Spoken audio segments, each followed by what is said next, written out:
A paz do Senhor, meus amados. Deus tem uma palavra para você. Quero trazer o tema sobre sofrimento. Sofrimento fala de dores que passamos na vida.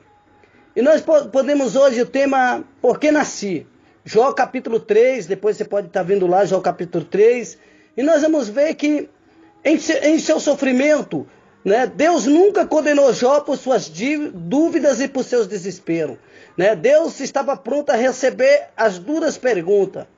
E nós podemos ver que inteiramente quando o homem passa sacrifício, ele começa a questionar porque ele está vivendo tudo aquilo. Em seus conflitos interiores vivenciados por Jó, foram gerados em meio aos sofrimentos, pelo quais ele estava passando, pelo quais eles estavam vivendo. Toda a dor que ele experimentava fez com que as perguntas a respeito da vida e da morte fossem levantadas.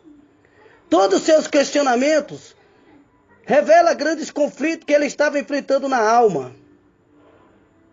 Por isso pode-se dizer que os questionamentos de Jó eram um questionamento em meio às dificuldades, em meio às lutas, em meio aos problemas. Primeiro, nós devemos tirar algumas lições do sofrimento. Primeiro, o silêncio muitas vezes é a melhor terapia para a alma em conflito. Quando Deus ele permanece em silêncio, ele está fazendo com que o homem possa buscar, possa refletir onde foram os caminhos dos seus erros. Esse foi a observância que nós podemos ver. Em Gênesis 50:10, José pranteou durante 7 dias a morte do seu pai. Porém, é necessário observar os conflitos, é necessário observar a dificuldade. O silêncio consigo mesmo e com Deus pode ser a melhor terapia para a nossa alma. Muitas vezes vamos falar coisas para pessoas que não entendem. Vamos falar problemas para as pessoas que não estão aptas a nos ouvir. Vamos falar sonhos para pessoas que não estão aptas a compreender. As pessoas têm necessidade de se aquietarem, o que implica pensarem sobre si mesmas, serem fiéis aos momentos. Nós podemos olhar neste momento o reflexo, o elemento da decisão necessária para nós seguirmos. Deus está colocando a mão em suas necessidades nesta noite. Não teme nem te espante, porque o Senhor teu Deus vai entrar com providência em meio à terapia da dor, em meio à terapia da dificuldade, em meio à terapia do problema. O silêncio de Deus quer dizer que Ele está levando você a um autocontrole emocional dos seus problemas. No silêncio cauteloso é que a prudência se refugia. No silêncio, quando nós esperamos de Deus e procuramos ouvir através da oração e da busca da presença de Deus, no silêncio, Deus vai se manifestando em nossa alma e dizendo: eis que eu tenho preparado um lugar de vitória para a tua vida. Para refletir, a Bíblia nos diz em Eclesiastes 3:7 que há tempo de estar calado e tempo de falar. Quando é que se deve perceber um momento de calar e um momento de falar? Quando alguém está vivendo uma grande dor interior. Talvez a tua dor interior seja pelos fracassos da luta diária na sobrevivência do mundo. Talvez o seu fracasso interior seja um problema familiar. Talvez o teu fracasso interior seja um problema pessoal, um problema ministerial. Mas neste momento do teu fracasso, no meio deste silêncio de Deus, Deus está trabalhando uma terapia espiritual ao teu favor. Segundo, Deus permite que se faça perguntas em situação de conflito. Pode-se dizer que está registrado no capítulo 3 do livro de Jó, é a escuridão da alma de um homem que enfrenta grandes conflitos. Muitos se sentem chocados quando lê Jó. Muitas pessoas não gostam de mergulhar no livro de Jó, porque o livro de Jó não é de fácil entendimento. O livro de Jó fala de dor, fala de sofrimento, e o ser humano gosta muito de palavras de motivação, de palavras de vitória, de palavras que venham trazer prosperidade, bênção. Mas quando se fala da dor, o ser humano tenta fugir de tudo aquilo que representa sofrimento e sacrifício. Quando o homem é assim, íntegro, reto, diante de Deus, pode dizer tais coisas. Para muitos, estará escrito neste capítulo que é blasfêmia contra Deus. No entanto, é preciso lembrar que a Bíblia registra situações semelhantes. Nós olhamos que Jeremias, ele passou um momento de semelhante dor, de noites escuras de sua alma. Lá em Jeremias 20:14, encontramos momentos conflitantes da vida do profeta Jeremias. momento que ele estava vivendo. No Salmos 88, por exemplo, encontra-se palavras que são questionamento de uma alma aflita. O ser humano sempre passa por aflição. E Deus diz na sua palavra que o choro pode durar uma noite, mas a alegria vem ao amanhecer, porque a alegria do Senhor, ela era a nossa força, ela era a nossa justiça. E nós podemos ver que se passaram semanas das tragédias que acontecia com Jó. Até no capítulo 3, nem sempre o tempo é o mesmo remédio para curar as feridas. No silêncio de sua alma, aquele servo de Deus ponderava todos os acontecimentos. Mas chegou o momento que ele precisava extravasar a sua intensa dor. Então ele amaldiçoou o dia do seu nascimento. Ele faz várias perguntas que refletem a sua incompreensão da vida e da morte. Ele estava vivendo um momento. Imagine um homem perder todos os seus filhos, perder todas as suas propriedades, perder todo o seu prestígio, perder toda a sua autossuficiência que ele tinha. E ele agora estava representado simplesmente um homem cheio de ferida, cheio de caco de telha, um homem cheio de dificuldade. A sua alma estava ferida, porque agora ele era apontado como um homem desgraçado. Ele agora é apontado como um homem leproso. Era apontado como um homem que não tinha mais valor para a sociedade. Era um homem que ninguém mais queria ver diante da sua presença. Ele agora estava afastado da sociedade, porque estava leproso, cheio de feridas. Mas Deus está te dizendo nesta noite que Ele está trabalhando no meio da tua dor e da tua tribulação. Meu irmão, Deus está dizendo que está trabalhando no meio da tua dor e da tua tribulação. É oportuno lembrar que até aqui Deus está em silêncio. Não há qualquer explicação, nenhuma palavra de Deus sobre o que está acontecendo com Jó. Deus permanece em silêncio. Todos nós sabemos que Jó estava vivendo uma prova porque foi tocado pela mão do inimigo. O inimigo tocou porque estava colocando Jó em prova. Jó estava sendo provado não por Deus, mas sendo provado pelo inimigo. Por isso Deus permitiu que ele levantasse todas as perguntas. Por isso que Deus permitiu que Jó fizesse todos os questionamentos. Nossas perguntas, no entanto, precisam revelar o que sabemos, que Deus é soberano e que permite tudo que estiver no seu propósito. Porque Ele é magnífico, porque Ele é extraordinário, porque Ele é belo, porque Ele é maravilhoso. Para refletir como perceber o limite entre as perguntas honestas que se faz na hora do conflito e das blasfêmias contra Deus. Perguntas honestas são aquelas perguntas que nos dirigimos diante do trono de Deus, porque temos a autoridade de entrar diante do trono de Deus e dizer: Senhor, eu sou fiel a Ti, Senhor. Eu tenho vivido uma vida de retidão, eu sou justo diante da Tua presença, tenho feito a Tua vontade, tenho mandado segundo os Teus estatutos. Quero saber porque o Senhor me deixou chegar a essa situação. 3. Deus sustenta seus filhos quando são tomados pelo conflito.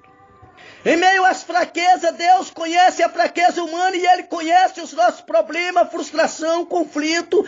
Ele sabe da nossa fragilidade, da nossa vulnerabilidade. Por isso Ele nos sustenta.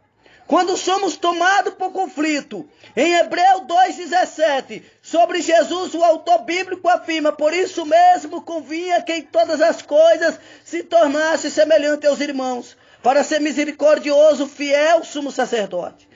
Pois naquilo que Ele mesmo sofreu, tendo sido tentado, é poderoso para socorrer os que são tentados. Em meio à tua tentação, Jesus está dizendo: eu vou te livrar deste perigo da tentação.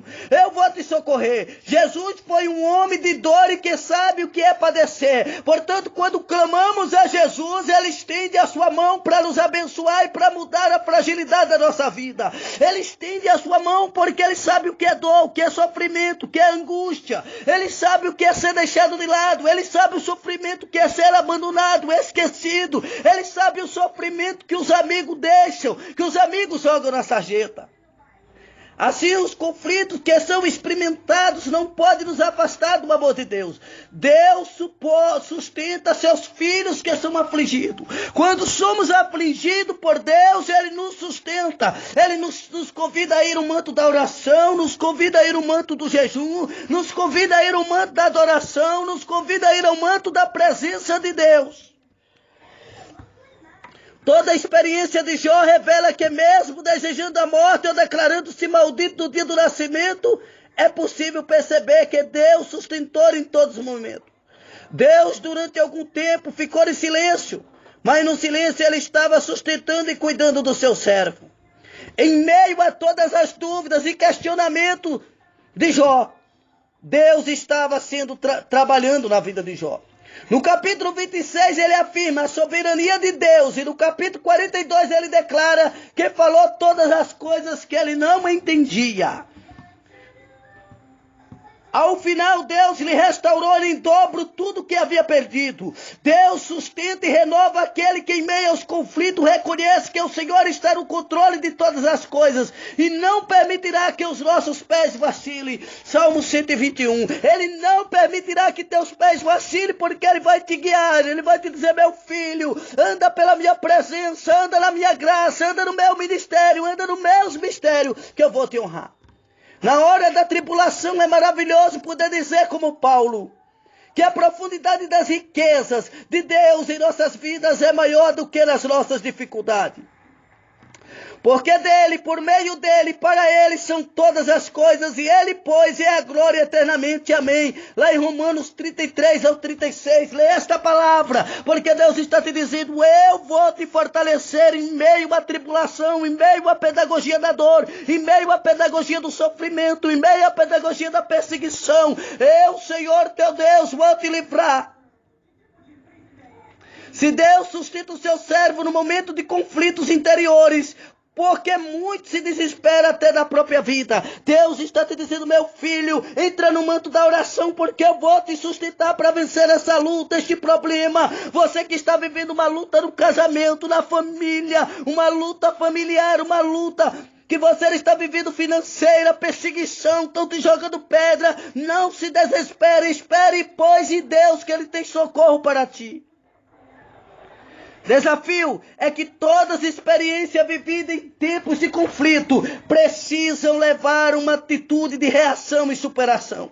O coração não pode viver em constante estado de conflito sem paz interior. É necessário entrar na presença de Deus. É necessário chegar diante do trono de Deus e conversar com o Mestre. E dizer: Mestre, eis-me aqui. Preciso ser tocado pela sua presença. Portanto, o tempo do silêncio e das perguntas inquietantes precisa passar. Por isso, é possível, quando nesses momentos o servo de Deus reconhece que o Senhor está no comando de todas as coisas e que Ele, no tempo oportuno, trará livramento. Deus está trazendo livramento para a tua casa. Ele está te livrando da garra do inimigo. Ele está te livrando dos teus perseguidores. Deus está no comando de todas as coisas.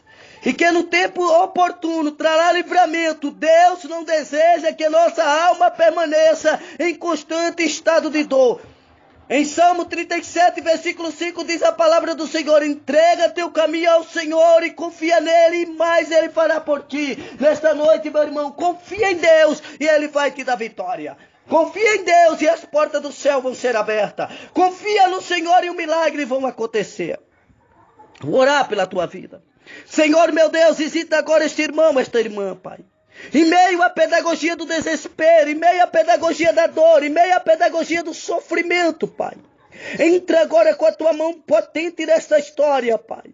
Toma este homem e esta mulher com a tua mão direita, Pai. Pois a tua palavra diz que o Senhor ergue do poro pequeno e do monturo necessitado, para fazer, Papai amado, livrar o teu filho, para levantar como príncipe, para levantar como princesa, Pai. Vai de encontro, Pai, neste país, Senhor. Vai visitando homens e mulheres, Pai, que estão vivendo um momento de tribulação, de luta. Vai dando, Papai querido, liberdade. Vai quebrando o jugo, vai quebrando a opressão, Pai. Em nome de Jesus, Papai querido, eu peço graça dobrada do teu Espírito sobre este lugar, sobre estas famílias, sobre este lar, sobre esta casa, Pai.